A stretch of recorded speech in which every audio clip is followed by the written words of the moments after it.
नमस्कार, मैं पल्लवी जोशी। आज की कविता शुरुआत करने से पहले मैं एक सवाल करना चाहूँगी कि सिंदूर लाल, आलता लाल, हर सुहाग की निशानियाँ लाल होती है और इस सुहाग की निशानियों को बहुत अहमियत मिलती है। फिर हमारे ही शरीर से बहने वाले वो लाल रुधिर को पाप क्यों कहा जाता है? क्यों हमें नसीहत दी जाती है कि इसे मर्दों से छिपा कर रखनी चाहिए, जबकि शराब खुले में पीते हैं, खुले में ला सकते हैं, लेकिन वो पैड हमें काली पन्नी में ही छिपा कर लाने की सलाह क्यों दी जाती है? तो बस इसी सवाल को ना एक सोचते सोचते एक कविता रची थी जिसका शीर्षक है कि वो 5 दिन है गुजर जाती।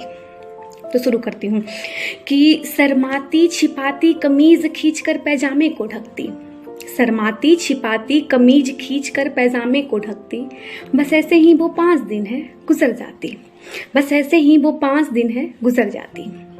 कभी बेमन, कभी नीरस, तो कभी चिड़चिड़ाई सी, लाल धब्बा न दिख जाए कमीज पर, इसलिए हड़बड़ाई सी।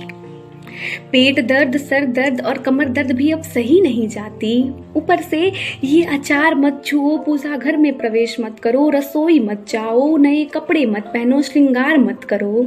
ये सब मानसिक पीड़ा भी उन 5 दिन तक खूब रुलाती। शर्माती छिपाती कमीज खींच कर पैजामे को ढकती, बस ऐसे ही वो 5 दिन है गुजर जाती।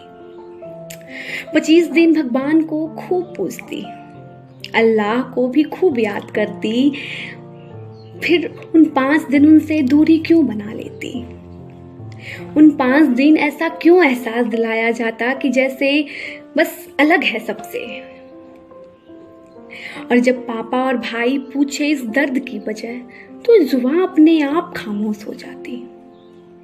क्यों पहले माहवारी से ही सिखाई जाती कि ये गंदी चीज है, इसे मर्दों से छिपा कर रखी जाती? उन 5 दिन में एक ही बिस्तर पे ये जिस्म पिघल पिघल के बह जाती है। उन 5 दिनों में एक ही बिस्तर पे ये जिस्म पिघल पिघल के बह जाती है। शर्माती छिपाती कमीज खींचकर पैजामे को ढकती, बस ऐसे ही वो 5 दिन है गुजर जाती। नई जिंदगी की पैदाइश की जो उन्मान है होती, हमारे जिस्म की बहती वो गंदी मगर एक एक कतरा रुधिर तो मर्दों को पिता बनने का अधिकार है देती। अपवित्र मानकर जिस लाल रक्त को रामायण, कुरान और गुरु ग्रंथ से दूरी बनवाते, यकीन करो अगर 5 दिन हम औरतें ना बहती तो शायद इस सृष्टि का निर्माण न होती। शर्माती छिपाती कमीज खींचकर पैजामे को ढकती, बस ऐसे ही वो 5 दिन है गुजर जाती। अफसोस की बात तो ये है कि मर्दों से ज्यादा 5 दिन की छुआछूत औरतें ही निभाती। रसोई में जाने से पाबंदी, 5 दिन के बाद चूड़ी बदलना, नाखून कटवाना और ना जाने कैसे कैसे शुद्धिकरण और कितनी दकियानुसी सोच हम पे हावी करती। पैड छिपाकर काली पन्नी में हिलाना, मर्दों की नजर ना पड़े, ये भी हमें एक औरत ही बताती।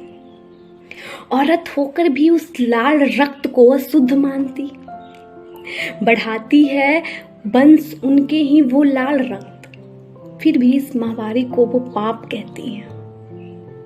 शर्माती छिपाती कमीज खींचकर पैजामे को ढकती, बस ऐसे ही वो 5 दिन है गुजर जाती, बस ऐसे ही वो 5 दिन है गुजर जाती। धन्यवाद।